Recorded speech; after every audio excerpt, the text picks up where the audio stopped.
Welcome.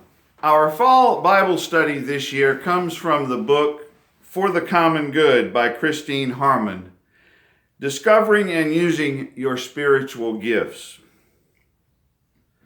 When we say that we are going to do a study of our spiritual gifts, our first thought might be that we will be looking at our talents and how they are best suited for a particular job in the church. That is part of the question of spiritual gifts, but we will be looking at more than just that in this study.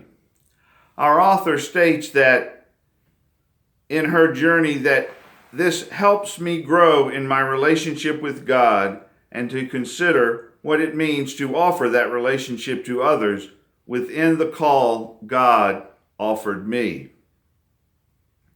Our author offers us 4 signposts on her journey that she says enlightened her, and as an introduction to this study, I want to offer these to you.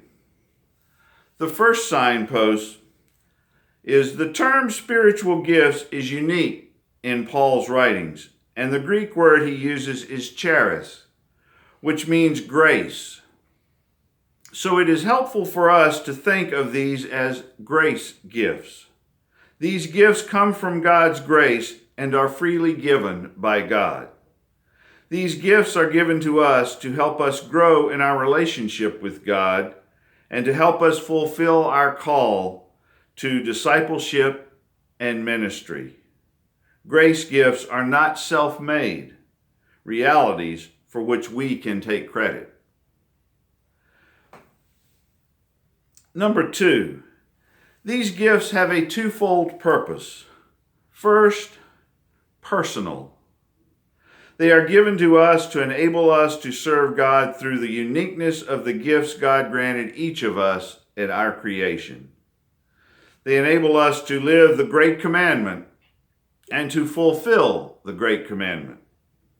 And you can find the Great Commandments in Matthew 22, verses 36 through 40, and Matthew 28, verses 19 through 20. And I encourage you to look these up. The second is corporate.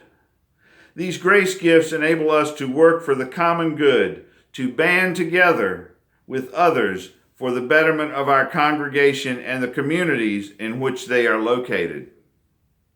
Our author says that she believes that God has placed within our communities all the grace, gifts, skills, passion, and experience necessary for that congregation to fulfill God's call to mission and ministry in the unique mission field in which it exists. When I look at the grace gifts that exist in this church, I believe that is true. Our call from God is not static, and our grace gifts are not static, but are constantly unfolding throughout our lives.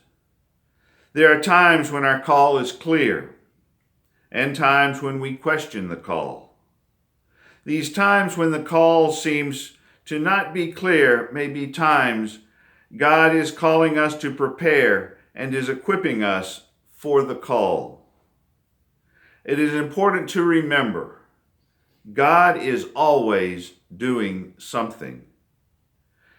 It is also important for us to remember that our personal spiritual practices are important in reminding us of our connection to God.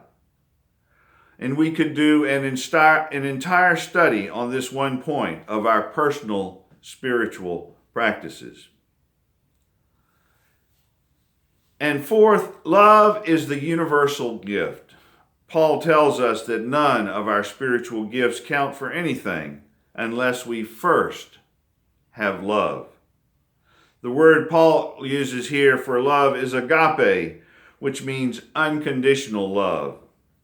This is the love God has for us. It is this type of love that God calls us to express to others for the common good. And our grace gifts are given for this purpose. Our purpose is to understand our spiritual gifts as an expression of God's love and then use these gifts as an expression of love towards the others for the common good. So I hope you will join us for this time together as we look at these grace gifts and how we can use these for the common good in our community.